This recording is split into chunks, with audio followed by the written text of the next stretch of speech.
사무엘상 22장. 다윗은 사울왕을 피해 아둘람 굴로 도망을 갔습니다. 이 소식을 들은 가족들이 다윗에게 왔습니다. 그리고 이곳에 사람들이 모이기 시작했는데 그들은 어려운 형편에 처한 사람들로 환난 가운데 있는 자들이 다윗에게로 모인 것입니다. 사실 다윗은 사울왕에게 쫓기는 처지에 있습니다. 언제 어떻게 될지 모르는 상황에 놓인 다윗에게 사람들은 도움을 구하기 위해 다윗에게 온 것입니다. 이들이 다윗을 도와주기 위해 왔는지 다윗에게 도움을 받기 위해 왔는지 성경은 자세한 설명이 없지만 다윗을 의지하고 왔을 것이며 또한 다윗에게도 위로가 될 것입니다. 그 모인 사람들의 수가 약 400명이나 되었습니다. 그들은 다윗을 리더로 세웠고 다윗은 그들의 리더가 되었습니다. 다윗은 예수님의 예표이기도 합니다. 다윗에게 이러한 어려운 사람들이 모이는 것은 오실 메시아 주변에도 그러한 약자들이 모일 것, 그것을 예표하는 듯합니다. 스스로 강하다고 생각하는 사람들은 하나님을 필요로 하지 않습니다. 그러나 자신이 연약하거나 환난 중에 있을 때는 누구나 한 번쯤 하나님을 구하는 것입니다. 다윗은 모압으로 향했습니다. 그리고 모압 왕에게 도움을 요청하지만 선지자 갓은 다윗을 유다 땅으로 돌아가도록 지시합니다. 다윗은 블레셋이나 모압으로 가서 도움을 요청할 수밖에 없는 상태입니다. 이스라엘의 실세인 사울 왕이 자신을 죽이려 하니 당연히 이스라엘 밖으로 도망가고 그곳에서 피할 곳을 찾으려 할 것입니다.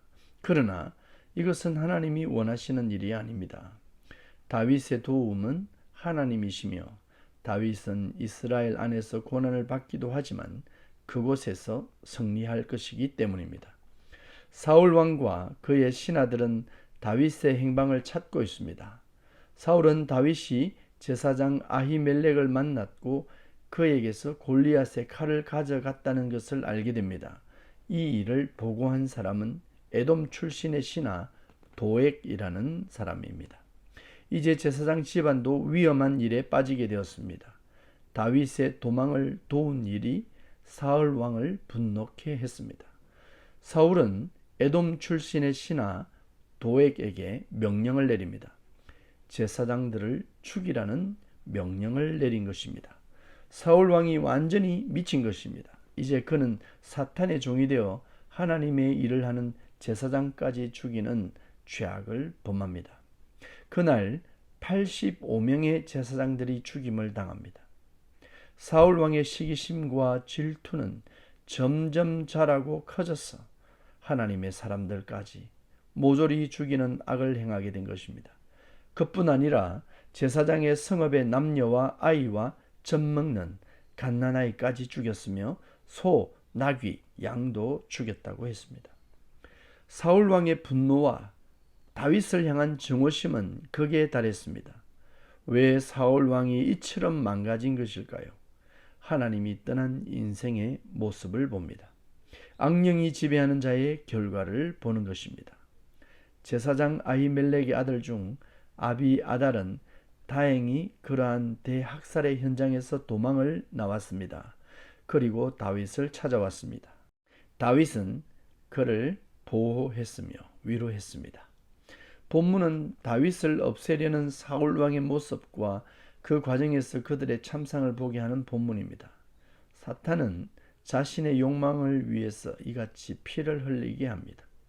특별히 하나님의 사람들을 진멸하는 모습에서 이 사건이 단순한 사건이 아닌 영적인 전쟁을 말하고 있다는 것을 깨닫게 됩니다. 다윗을 죽이고 제사장들을 죽이는 사울 왕, 그는 분명 악령이 원하는 일을 하는 것입니다. 다윗의 자손 예수 그리스도가 와야 할 길을 차단하는 듯 보입니다. 큰 대제사장으로 오셔서 자기 자신을 제물로 드려 우리를 구원하실 예수 그리스도를 진멸하려는 듯 보입니다. 이같이 세상은 우리가 하나님의 백성이 되는 길을 막고 구원의 길을 차단하기 위해 분주합니다. 우리의 싸움은 사람들끼리의 싸움이 아닙니다. 혈과 육의 싸움이 아닙니다. 우리의 싸움은 공중권세 잡은 마귀와의 싸움입니다.